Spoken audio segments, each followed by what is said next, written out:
السلام علیکم ورحمۃ اللہ وبرکاتہ۔ نحمده ونصلي ونسلم على رسوله الكريم اما بعد فاعوذ باللہ من الشیطان الرجیم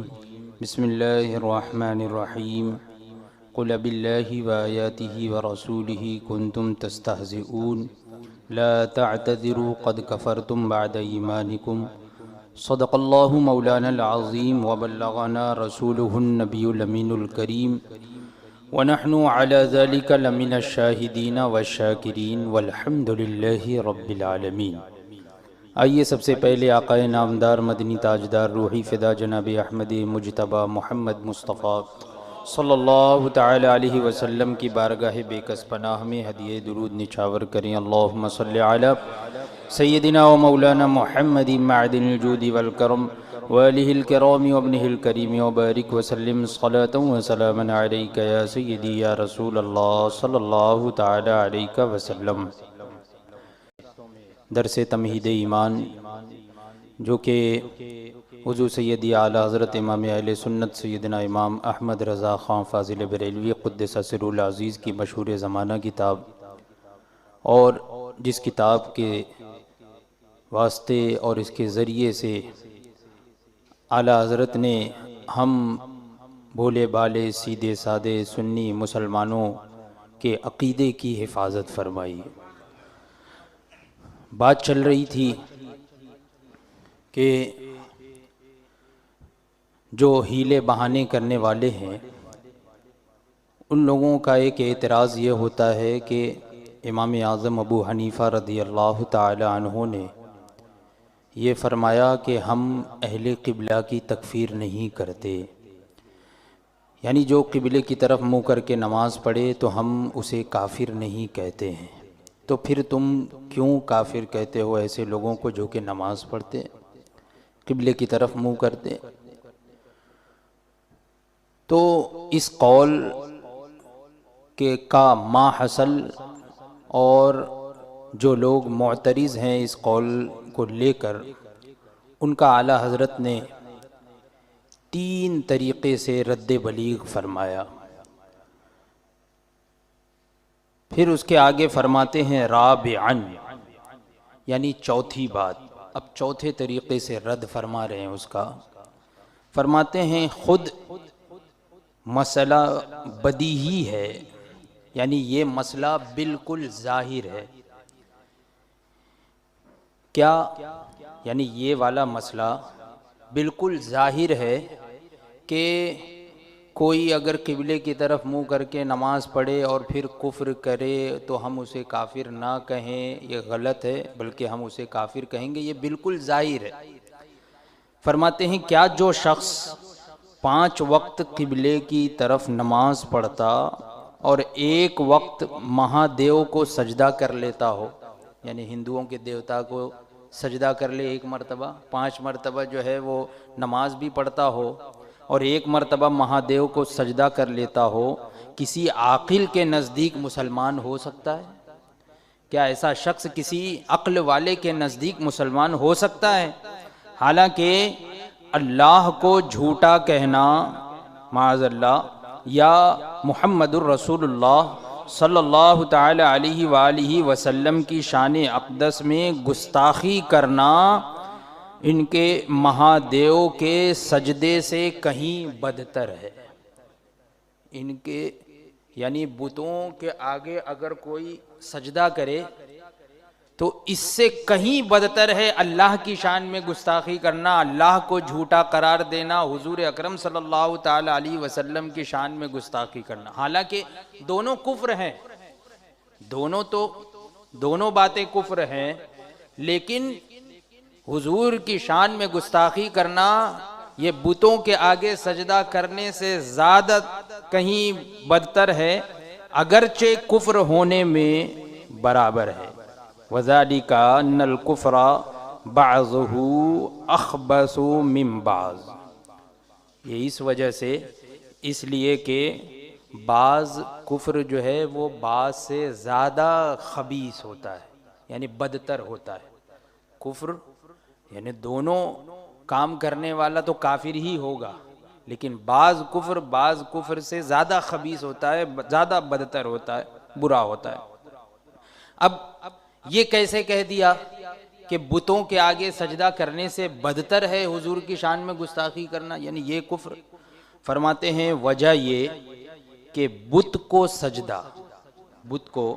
سجدہ علامت تکذیب خدا ہے۔ بت کو سجدہ کرنا یہ اللہ تبارک و تعالی کو جھٹلانے کی علامت ہے، جھٹلانا نہیں ہے بلکہ جھٹلانے کی ایک علامت ہے۔ فرماتے ہیں کہ بت کو سجدہ علامت تکذیب خدا ہے، اور علامت تکذیب عین تکذیب کے برابر نہیں ہو سکتی، یعنی کسی جھوٹے کی جھوٹا قرار دینے کی جو علامت ہے اس میں اور جھوٹا قرار دینے میں فرق ہے یا نہیں؟ یعنی ایک ہے کہ اس میں ایک علامت ہے کہ اللہ تبارک و تعالیٰ کو وہ جھٹلا رہا ہے، سجدہ کرنے میں، بت کو سجدہ کرنے میں یہ اس بات کی علامت پائی جا رہی ہے کہ وہ اللہ تبارک و تعالیٰ کو جھٹلا رہا ہے۔ تو علامت ہونے میں اور پھر کوئی بظاہر بالکل ظاہری طور پر واضح طور پر اللہ تبارک و تعالیٰ کو اگر جھوٹا قرار دے تو دونوں میں فرق ہوا کہ نہیں؟ ایک علامت اور ایک عین تکذیب، ایک علامت تکذیب اور ایک عین تکذیب۔ تو فرماتے ہیں کہ برابر نہیں ہو سکتی۔ اور سجدے میں یہ احتمال عقلی بھی نکل سکتا ہے، یہ احتمال، یہ شک، عقل میں یہ شک آ سکتا ہے، یہ گمان آ سکتا ہے عقل کے اندر، کیا کہ محض تحیت و مجرا مقصود ہو، یعنی صرف جو ہے وہ تعظیم کی وجہ سے اس نے سجدہ کیا ہو، سلام کرتے ہوئے، تعظیم کرتے ہوئے، ادب کرتے ہوئے اس نے بت کو سجدہ کیا ہو، یہ یعنی عبادت کی نیت سے اس نے سجدہ نہیں کیا ہو بلکہ تعظیم کی نیت سے اس نے ہو سکتا ہے کہ بت کو سجدہ کیا ہو۔ عقل میں یہ بات آ سکتی ہے یا نہیں؟ تو فرماتے ہیں کہ احتمال عقلی بھی نکل سکتا ہے کہ محض تحیت و مجرا مقصود ہو، نہ عبادت، یعنی عبادت کا قصد نہ ہو، عبادت کا ارادہ نہ ہو بلکہ صرف تعظیم کا ارادہ ہو، یہ چیز بھی ہو سکتی ہے، اس کا بھی احتمال ہے، اس کا بھی شک ہے، یہ بات بھی ذہن میں آ سکتی ہے۔ اور محض تحیت یعنی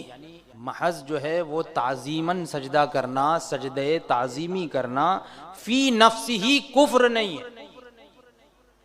تعظیم میں کسی کو سجدہ کر لینا یہ کفر نہیں ہے۔ ولہذا اگر مثلاً کسی عالم یا عارف کو تحیتاً سجدہ کرے، کوئی عالم صاحب ہیں، کوئی بزرگ ہیں، پیر صاحب ہے، اور کوئی تعظیم میں ان کے سجدہ کر رہا ہے، تو فرماتے ہیں کہ گنہگار ہوگا سجدہ کرنے کی وجہ سے، لیکن کافر نہیں ہوگا۔ تو پتہ یہ چلا کہ سجدہ کرنا، تو سجدہ کرنے میں عقل میں دو طرح کے احتمالات ہو سکتے ہیں، یا تو تعظیماً اس نے سجدہ کیا ہو یا تو عبادت کی نیت سے سجدہ کیا ہو، دو طرح کی باتیں ذہن میں آئیں گی۔ تو فرماتے ہیں کہ گنہگار ہوگا، کافر نہ ہوگا۔ امثال بت میں، یعنی بت وغیرہ کو سجدہ کرنا، تو اس بارے میں شرع نے مطلقاً حکم کفر، یعنی شریعت کا یہ حکم ہے کہ بت کو چاہے جس نیت سے کوئی بھی سجدہ کرے تو کفر کا حکم ہے، وہ کافر ہو جائے گا، چاہے وہ تعظیم میں سجدہ کرے یا عبادت میں سجدہ کرے، اگر بتوں کو وہ سجدہ کر رہا ہے تو کفر کا حکم شریعت نے لگایا ہے۔ تو فرماتے ہیں شرع نے مطلقاً حکم کفر بر بنائے شعار خاص کفار رکھا ہے۔ کس بنا پر رکھا ہے؟ کہ یہ خاص کفار کا شعار ہے، علامت ہے، کافروں کی علامت ہے کہ کافر جو ہے وہ بتوں کو سجدہ کرتے ہیں، تو یہ ان کی علامت ہونے کی وجہ سے اگر کوئی سجدہ کرے گا اگرچہ کسی بھی نیت سے تو اسے ہم کافر کہتے ہیں۔ اس وجہ سے ہم اسے کافر کہتے ہیں، ورنہ تو اگر مطلقاً سجدہ لے لو تو مطلقاً سجدے میں ہم ایسے ہی کسی کو کافر نہیں کہیں گے، ہاں گنہگار کہیں گے اگر تعظیماً سجدہ کیا ہے تو، عبادت کی نیت سے اگر سجدہ کرے تب وہ کافر ہوگا۔ لیکن بتوں کو سجدہ کرنے والا وہ کافر کس وجہ سے ہوتا ہے؟ اس لیے کہ کافروں کے شعار کو، کافروں کی علامت کو اس نے اپنایا۔ کافر جو کرتے ہیں وہی کام اس نے بھی کیا، کافر اس طریقے سے عبادت کرتے ہیں تو دیکھنے والا تو یہی سمجھے گا کہ وہ عبادت کر رہا ہے، تو اس وجہ سے اس پر حکم کفر آیا۔ فرماتے ہیں کہ بخلاف بدگوئی حضور پر نور سید عالم صلی اللہ تعالی علیہ وسلم، اب اس کے برخلاف اگر کوئی حضور اکرم صلی اللہ تعالی علیہ وسلم کی شان میں گستاخی کرے تو یہ گستاخی کرنا یہ کوئی علامت کی وجہ سے، کسی کی علامت ہونے کی وجہ سے یہ کفر کا حکم نہیں لگ رہا ہے، بلکہ فی نفسہ ہی وہ عمل، وہ فعل، وہ کام ہی کفر کا ہے، اس میں کوئی شک ہی نہیں ہے، اس میں کوئی احتمال ہی نہیں ہے، کوئی شک نہیں ہے۔ تو دونوں میں فرق ہوا یا نہیں؟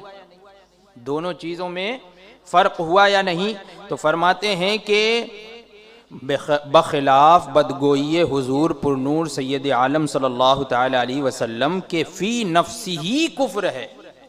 فی نفسی ہی کفر ہے، عین کفر ہے، عین وہ کام کفر ہے، وہ فعل، وہ چیز کفر ہے جس میں کوئی احتمال اسلام نہیں، یعنی اس میں مسلمان ہونے کا کوئی ذہن میں کوئی بات ہی نہیں آ سکتی کہ وہ مسلمان ہو۔ سجدہ کرنے میں تو ذہن میں بات آ سکتی تھی کہ بھئی تعظیماً اس نے سجدہ کیا ہوگا، تو اس میں احتمال ایک آ سکتا ہے، لیکن حضور اکرم صلی اللہ تعالی علیہ وسلم کی شان میں گستاخی کرنے والا تو اس کے لیے احتمال اسلام نہیں آ سکتا ذہن۔ بات سمجھ میں آئی؟ تو دونوں میں فرق ہو گیا، اور میں یہاں اس فرق پر بنا نہیں رکھتا کہ ساجد صنم کی توبہ بے اجماع امت مقبول ہے، مگر سید عالم صلی اللہ تعالی علیہ وسلم کی شان میں گستاخی کرنے والے کی توبہ ہزارہا ائمہ دین کے نزدیک اصلاً قبول نہیں۔ فرماتے ہیں کہ یہاں پر یہ اسی فرق پر میں بنا نہیں رکھتا، یعنی صرف یہی فرق نہیں ہے، اتنا ہی فرق نہیں، بلکہ اس کے علاوہ بھی اور بھی بہت سارے فرق ہیں۔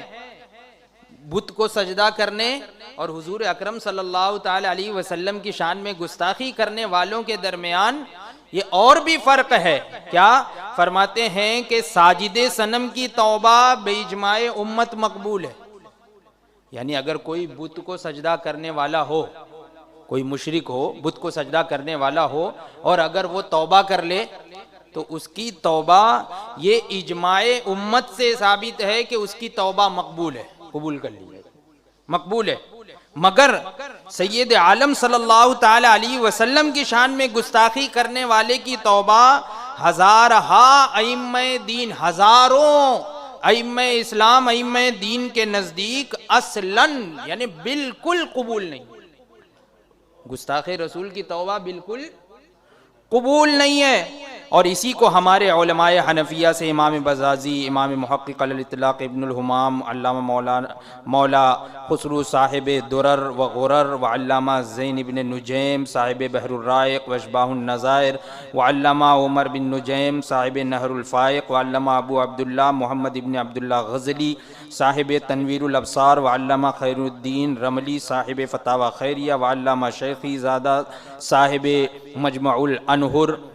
وعلامہ مدقق محمد ابن علی حسکفی صاحب در مختار وغیرہم عمائد کبار علیہم رحمت اللہ العزیز الغفار نے اختیار فرمایا، یعنی یہ کبار علماء کرام جو ستون ہیں علم کے، ان لوگوں نے اس چیز کو اختیار فرمایا کہ گستاخ رسول کی توبہ قبول نہیں ہے۔ بیدا ان تحقیق المسئلتی فی الفتاوی الرضویہ، یعنی یہ واضح ہو جائے کہ اس مسئلے کی تحقیق جو ہے وہ فتاوی رضویہ شریف میں پوری تحقیق کے ساتھ اس کا ذکر ہے، تفصیل کے ساتھ ذکر ہے کہ بت پرستی کرنے والے کی توبہ قبول ہے اور گستاخ رسول کی توبہ قبول نہیں ہے، تو اس میں بھی فرق ہو گیا۔ فرماتے ہیں اس لیے کہ عدم قبول توبہ صرف حاکم اسلام کے یہاں ہے کہ وہ اس معاملے میں بعد توبہ بھی سزائے موت دے، یعنی توبہ قبول نہ کرنا تو یہ صرف اور صرف کس کے یہاں ہے؟ حاکم اسلام کے یہاں ہے، یعنی حاکم سلطان اسلام ہو، مسلمانوں کی حکومت ہو اور وہاں پہ بادشاہ اسلام ہو، تو یہ حکم بادشاہ اسلام کے یہاں ہے کہ وہ اس معاملے میں توبہ کرنے کے بعد بھی، یعنی اگر کسی نے حضور کی شان میں گستاخی کی اور پھر بعد میں وہ توبہ بھی کر رہا ہے تو توبہ کرنے کے بعد بھی سزائے موت دے، یہ مطلب ہے۔ اس کی توبہ قبول نہیں کا مطلب کیا ہے؟ توبہ قبول نہیں کا مطلب یہ نہیں ہے کہ کسی نے گستاخی کی حضور اکرم صلی اللہ تعالی علیہ وسلم کی شان میں اور دل سے بھی اگر وہ توبہ کر رہا ہے تب بھی اللہ تبارک و تعالیٰ کے نزدیک اس کی توبہ مقبول نہیں، یہ مطلب نہیں ہے، بلکہ اگر بادشاہ اسلام ہوگا تب بھی اس کو سزا دے گا، یہ مطلب ہے۔ یعنی اس کی توبہ مانی نہیں جائے گی اس دنیا میں، بادشاہ اسلام ہوگا تو اگرچہ وہ توبہ کرے تب بھی حکم ہوگا کہ اس کو سزائے موت دی جائے، توبہ کرنے کے بعد بھی اس کو سزائے موت کا حکم دے۔ ورنہ اگر توبہ صدق دل سے ہے تو فرماتے ہیں عند اللہ مقبول ہے، اللہ کے نزدیک تو قبول ہے، اگر دل سے اس نے توبہ کی ہے تو عند اللہ قبول ہے، مقبول ہے۔ کہیں یہ بدگو، یہ گستاخ جو ہے اس مسئلے کو دستاویز نہ بنا لے، یعنی اس کو جو ہے تعویذ نہ بنا لے کے کہ دیکھو بھائی گستاخ رسول کی توبہ تو مقبول ہی نہیں ہے تو پھر ہم کائے کو توبہ کریں، ہم کیوں توبہ کریں۔ تو اس چیز کو کوئی تعویذ نہ بنا لیں، دستاویز نہ بنا لیں کہ آخر تو توبہ قبول نہیں پھر کیوں تائب ہوں، نہیں، توبہ سے کفر مٹ جائے گا، توبہ کرو گے تو کفر مٹ جائے گا، مسلمان ہو جاؤ گے، جہنم ابدی سے نجات پاؤ گے، اس قدر پر اجماع ہے، یعنی اس پر علماء کا اجماع ہے کہ کفر تمہارا مٹ جائے گا اگر سچے دل سے توبہ کرو گے تو مسلمان ہو جاؤ گے، لیکن اگر حاکم اسلام ہوگا تو وہ سزائے موت دے گا، یہ مطلب ہے اس کی توبہ قبول نہیں، یہ ہے توبہ مقبول نہیں کا مطلب